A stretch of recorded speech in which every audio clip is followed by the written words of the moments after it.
Pour ceux qui n'ont pas vu mes premières vidéos, moi c'est Virgile, je suis horloger et que les gens me connaissent depuis des années ou que les gens viennent de me rencontrer, il y a souvent cette question qui revient quand on parle de boulot, c'est comment ça t'est venu, cette idée d'être horloger? Cette question, j'ai mon pote Jules qui se l'est posée et ça tombe bien parce qu'ils ont créé avec Charles le podcast, ce qui a donné naissance à cet épisode qui est déjà dispo dans lequel ils me posent des questions sur mon parcours et sur mon métier.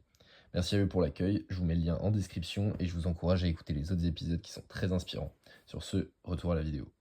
Donc c'est vrai, souvent c'est précédé d'une certaine phrase qui dit trop stylé d'être horloger. Je pense aussi que c'est trop stylé, j'adore ce que je fais.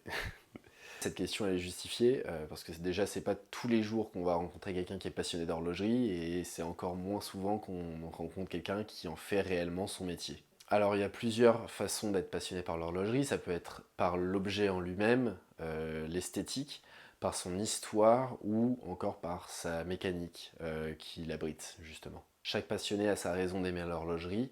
Moi ce qui m'a fait aimer l'horlogerie c'est un mix des trois. Je fais souvent le parallèle avec les voitures parce que c'est un milieu qui parle à plus de monde, mais au final, entre les voitures et l'horlogerie, on reste sur deux beaux objets qui abritent de la belle mécanique et qui regorgent de connaissances. Donc ce schéma que la plupart des gens ont avec les voitures, moi je l'ai eu avec les montres. Donc j'ai commencé à flasher sur la Spin Master que mon frère m'avait montré en photo. Et ensuite je me suis intéressé à son histoire, qui n'est pas des moindres.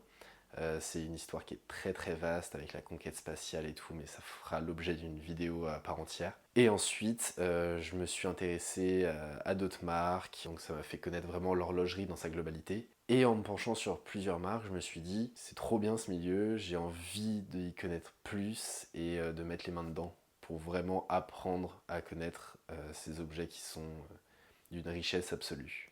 Et c'est à ce moment-là où j'ai eu l'envie de découvrir le mécanisme dans sa globalité que l'hypothèse d'en faire potentiellement mon métier m'est venue à l'idée.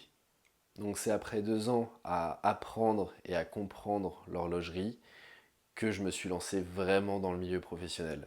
Les 2 premières années d'études ne sont que le début de l'apprentissage au final, et on se rend compte que ce milieu est tellement vaste et qu'il ne faut jamais rien prendre pour acquis, parce qu'on apprend quotidiennement.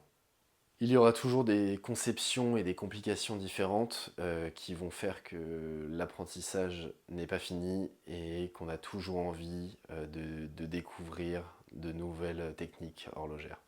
L'horlogerie est souvent perçue comme une passion inaccessible car trop chère ou trop luxueuse.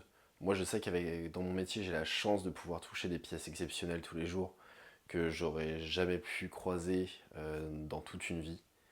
Ce qu'il ne faut surtout pas oublier, c'est que le plaisir de porter une montre ne réside pas dans son prix. Vous pouvez totalement vous faire plaisir avec des montres bien plus abordables que toutes les montres de luxe qui vont inonder les réseaux sociaux.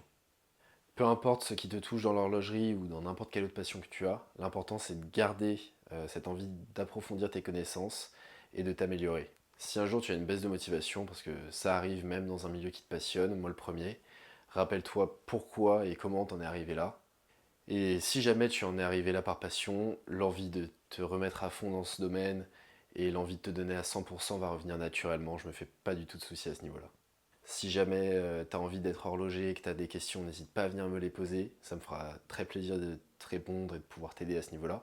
Et si jamais tu sais pas quoi faire et que ça peut potentiellement te donner l'envie de te lancer dans ce domaine, et ben je serais ravi aussi. Donc être aidé par des gens qui connaissent ce milieu, c'est franchement un coup de boost et même niveau motivation. Et donc si je peux transmettre ce qu'on m'a donné, moi c'est que du plaisir. Alors en plus de l'horlogerie, j'adore faire des vidéos, c'est pour ça que je l'ai fait. Et c'est vrai que l'horlogerie c'est déjà un métier qui est assez prenant et donc j'en fais pas non plus tous les soirs.